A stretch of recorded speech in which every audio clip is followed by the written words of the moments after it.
ndinonzi Stanley Banja, ndiri chairperson weHarare province muorganization inonzi Zimbabwe National Network of TB Survivors. Organization iyo yakavambwa neJointed Hands Welfare Organization muno muZimbabwe.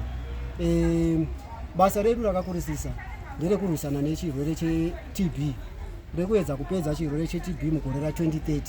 Saka tine masupport groups atiri kuvamba mumacommunities ese emuZimbabwe. Saka nhasi tiri pano paChitungwiza tiri kuvamba support group repanapa. Support group iroro richabatsira facility yedu yeSt Mary's Clinic mukurwisana mukutreka vanhu vari kudefaulta vakatestwa TB vakabatwa TB vakasauya kuzotora mishonga yavo atinoti madefaulters. Saka ndo basa ravo rekutreka madefaulters iwawo. Vachaita inonzi index tracking yekuti kana munhu abatwa TB, saka munoziva kuti tinenge tichida kuti titeste vanhu vese vanogara nemunhu iyeyi. Ndo maindex acho vanofanirwa kuita back into care vauya kunoko vozopiwa mishonga iya yekudzivirira TB. Chekutanga vanotanga vatestwa ivo kuti havana kubatirira here chirongwa chirwere cheTB.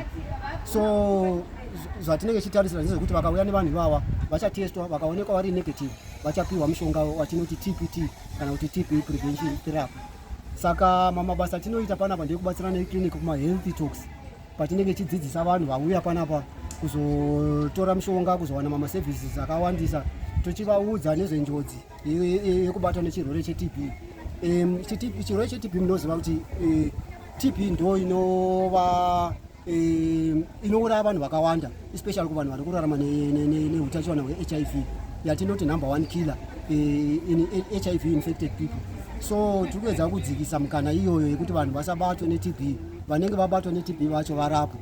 Saka makadhasi edu atinenge tichishanda nawo kuSt Mary's kunoko vachashanda, vamwe vari muno mufacility, vamwe vachapinda mumacommunities mese umu vachipa even maawareness ekudzidzisa vanhu kuti vazidzivirire sei, vagare sei nevanhu vakabatwa TB, vasaite yatinoti stigma, rusarura yekusarudza munhu kana abatwa neTB. Tinoziva kuti munhu kana abatwa neTB mumwe wedu akafanana nesu. Zvaya zvekuti munhu anzi abatwa neTB anopiwa plate yake yega achidya achirara pake yega, ndezvekudhara zviya. Mazuva ano tinoti vamwe wedu tinogara navo tozidzivirira isusu, toita ma-prevention measures aripo acho ekuti vanhu vakwanise kuzidzivirira, kugara takavhura mawindo ndezvimwe zvacho zvatinogona kuzidzivirira, sezvo muchiziva kuti TB inofamba mumhepo, it's an airborne disease. Saka munhu kana akabatwa TB isati yarapwa ndo pane mukana wekuti akwanise kuspreada TB iya. So tiri kuudzira kuti munhu ngaakurumidze kunoongororwa kana achinge asangana nemasymptoms eTB anova kukosora, kuperezeka mwiri, kushaya appetite, so tinoti kushaya kuluza weight futi. Tinoti munhu akaona masymptoms kana 1 yesymptom iroro ngaakurumidze kuenda kuchipatara, just because TB inorapika ichipera kana yakurumidza kuongororwa. Vanhu vari kubata TB vakawanda. Tiri kuona kuti chazokonzeresa kuti tizofoma masupport group iwawo, tataona kuti vanhu vari kubata TB vari kuramba vachiwanda.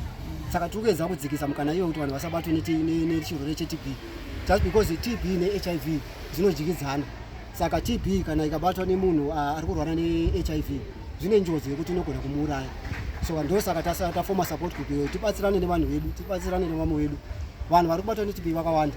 Saka tiri kuedzawo kuti tigadzirise ipapo kuti vanhu vazvidzivirire, todzivirira especially vanhu vari kurwara neHIV. Ndo saka takaunza kuti mushonga weTB prevention therapy kuti tikwanise kuvadzivirira.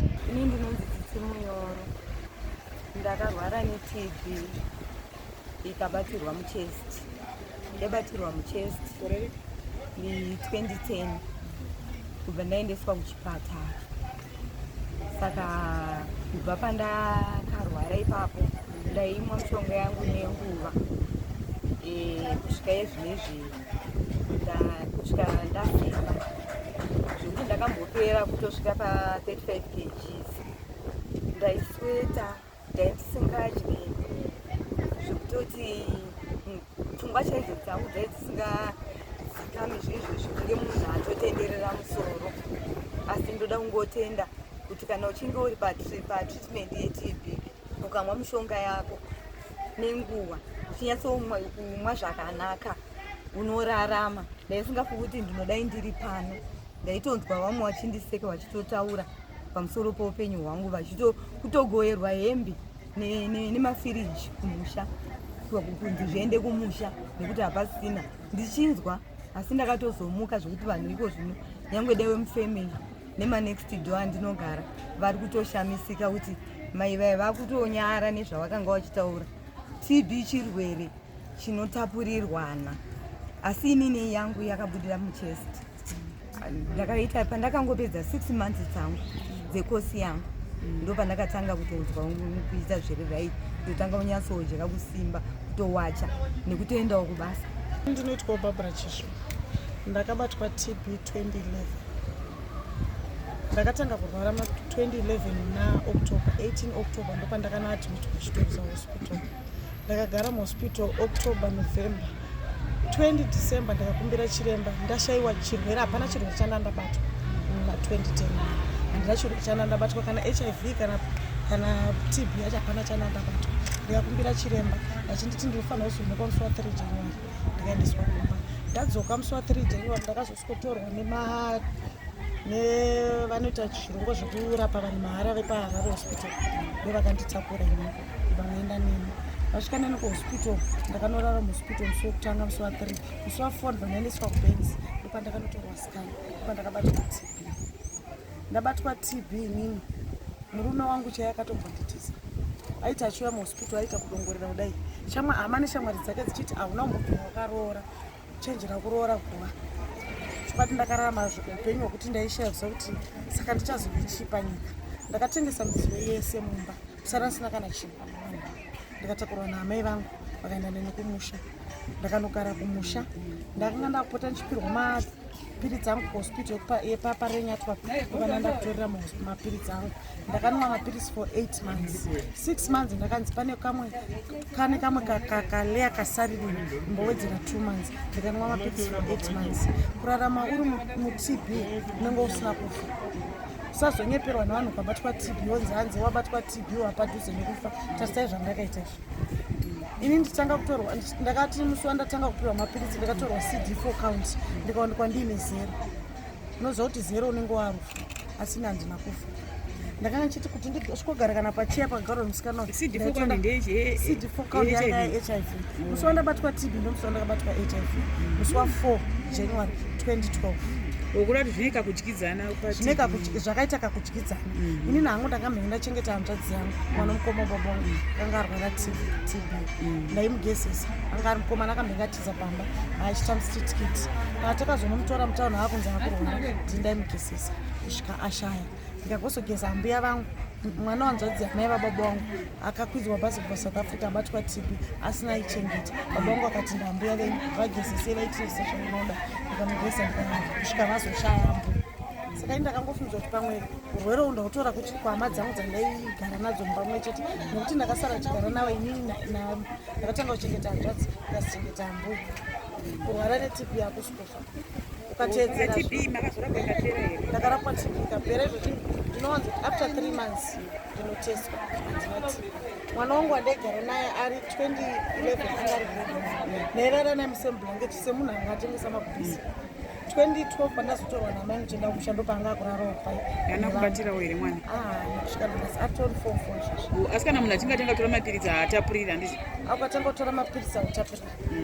Nokuti ndakangodzoka tozvamatotanga kutora mapiritsi amuchatapurira. Ndagara 2 weeks kuVarwere hospital ndichirapwa. Osa mishonga yenyu muchiri kutora zvakanaka aine mishonga yandasarwa nayo ndikutora ndeyeHIV. Mane makore mangani? Kubva 2011 kusvika pari zvinezvi. Murume makazotobva matoparadzana zvachose? Akazodzoka aona ndapora. Akutoti ndokumbira ruregerero. Hama dzangu neshamwari dzangu vakanga vanditi wakuramba uchigara nechitunha unoroora guva. Saka TB tiri kuti isusu let's end TB by 2030. You know TB as we start patakakurawo TB taiziva hama dzedu dzichinwa mapiritsi 17, 16 and 10. So we are happy kuti mapiritsi aya akazobatanidzwa akaiswa mupiritsi rimwe chete yatinoti HRZ. Iso vanhu vakunwa at a minimum of 2, vamwe vanwa 2, 3, 4, 5. Zvinova zvinhu zvinoti zvinofadza kuti tave advanced. TB inotapurira mukutaura handisi mukufemerana mudhasti. Saka tinokurudzira kuti vanhu handiti kamumeke sure kuti kwamugere kwamune mugere paya kumadhasti areas ese munodhasta muchidi muchipukuta muchivhura mawindo zvakare kuti mupinde mweya munyowani. if possible unombowana nguva imwe chete yamunobudisawo magumbeze enyu panze pakamwe chetewo kana pamwedzi mawindo ogara akavhurwa. Handiti siri kuti isusu TB inorapika, handiti ka zvinotora ini mukoti nevarwere kuti tiise musoro pamwe chete, handiti tiparadze TB idenda rashungurudza rinouraya, asi tikaisa musoro pamwe chete tikaita chinhu chimwe chete TB inorapika zvakare. So we are saying now zvatane mishonga iyi handiti ka yakabatanidzwa yatinoti ma-FDC kanchiti FDC kuti fixed combination akombainwa aiswa handiti kamupirisi rimwe chete obva aita matatu kana mana. Vanhu vari kufara kuti mishonga yedu yakadzikiswa. You know pill burden kuti munhu akabata mapirisi 17 ari kutanda kumwa mapirisi aibva atowedza kurwara. Saka tinozvitenda izvo tinosvikudza TB iri kurapwa for 6 months handiti ka pa2 months achinwa inenge ine 4 in 1 then the other 4 months akunwa inenge ine 2 in 1. Asi zvakadaro hazvo tinosanganawo nemamacases atinoti drug resistant TB iri kuita nhinhi. Handiti vanhu yaita nhinhi kudaro zviri kunenge zvichikokonzeresa kuti mumwe munhu handiti unenge wamutsanangura saizvo zvichienda kumba unomwa uchidai.